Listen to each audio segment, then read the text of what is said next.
What would you do if you were trapped in a forest fire?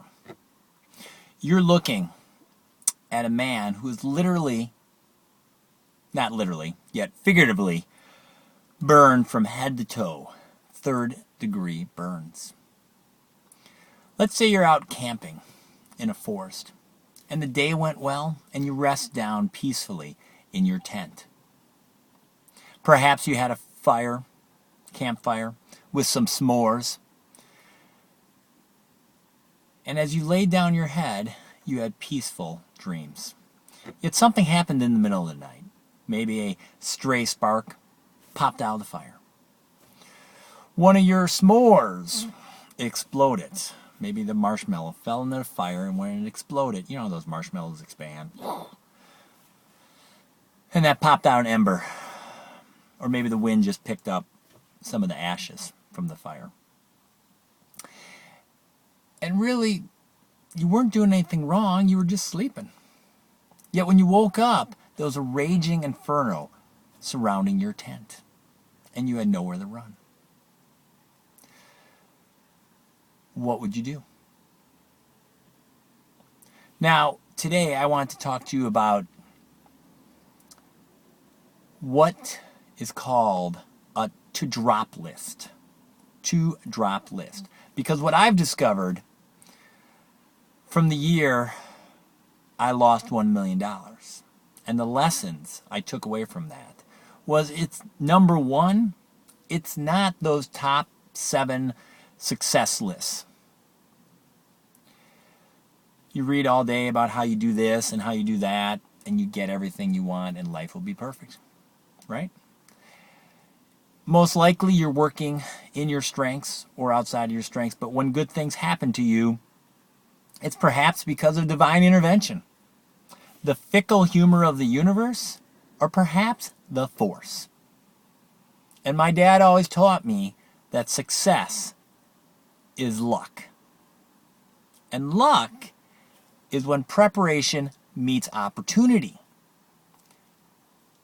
I do believe that you need to be prepared and keep your eyes open for opportunity. Yet at the same time, when you get all those success lists running through your head, sometimes you can get confused about what you need to do next, and you're out there chasing all these shiny items number 1, items number 3, 7 through 9, and you're wondering, perhaps, why you aren't getting what you want. Number 2 way to get what you want then. Remember, number 1 is it's not the success list. The number 2 reason, it's what you need to stop doing. Take a look at your daily plan or your weekly, monthly plan and all the items in there. There's things on that list that you need to clean out, purge, and eliminate to create some white space in your life. And even after you create that white space, you're going to have to continually go back and forth, trying to figure out what you need to drop versus what you need to add. And I want to give you permission to drop things, to say no to the good, which means you can say yes to the excellent or life-changing. And that's most likely what you want, the life-changing things. You don't want all your time sucked up by good and great things. You want the life-changing ones. The time spent with your loved ones. The moments where you help somebody with no expectation of anything in return. And going after that cause that you have. Now, I just read that Steve Jobs, when he was forming Microsoft, he spent 3 years leading his team in 90-hour work weeks to get what he wants. And I keep flipping over these newspapers or opening up the internet or reading books about all these easy things to do to create success.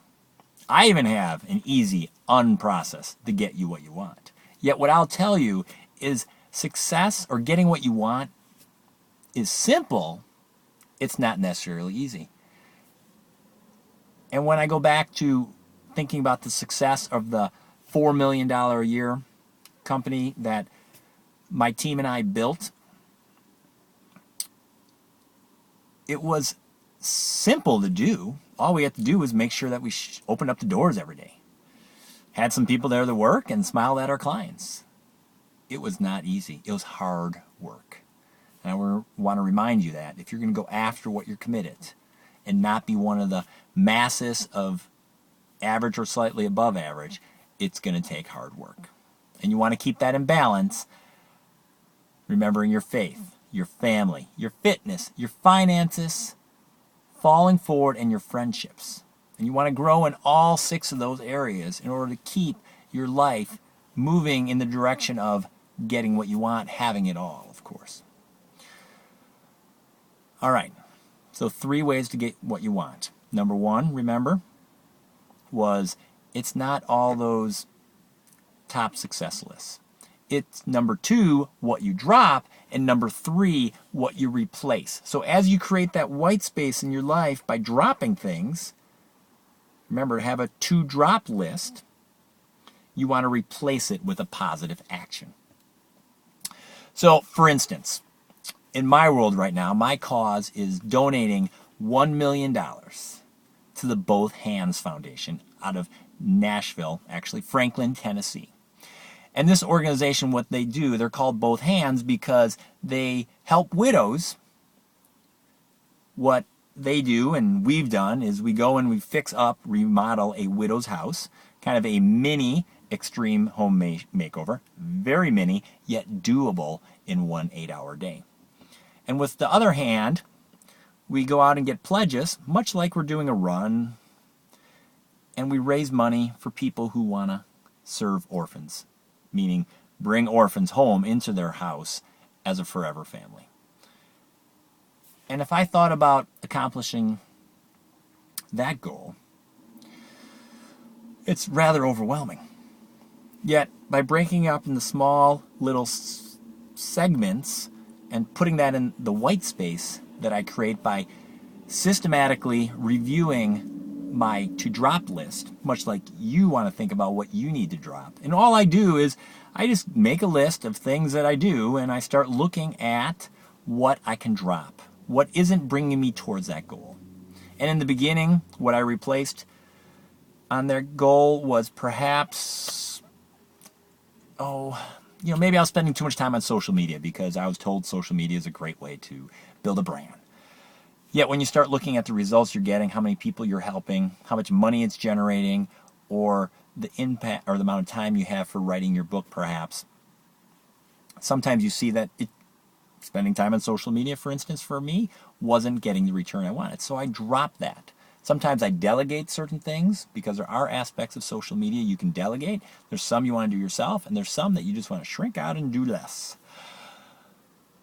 Well, you replace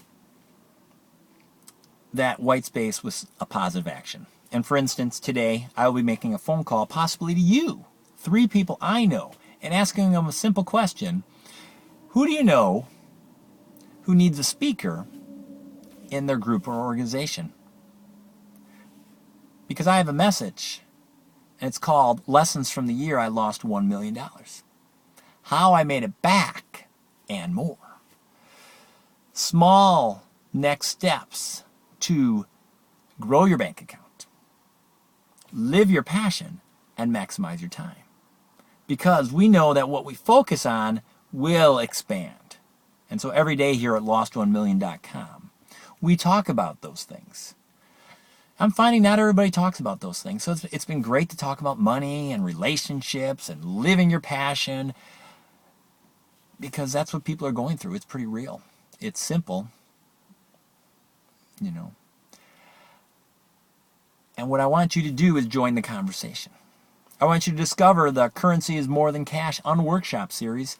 And when you think of somebody who needs to hear the message, who needs encouragement, accountability, or small next steps, I want you to let them know about us, you and I, and this cause that we're in together. I'm not sure what your cause is. I told you a little bit about the Helping Hands, actually the Both Hands Foundation. Yet what's your cause? And can it be part of our cause? Perhaps if we help you grow your bank account, live your passion, and maximize your time, you'll get what you want. And that will help us get what we want. I know you have what it takes. Now go get it done.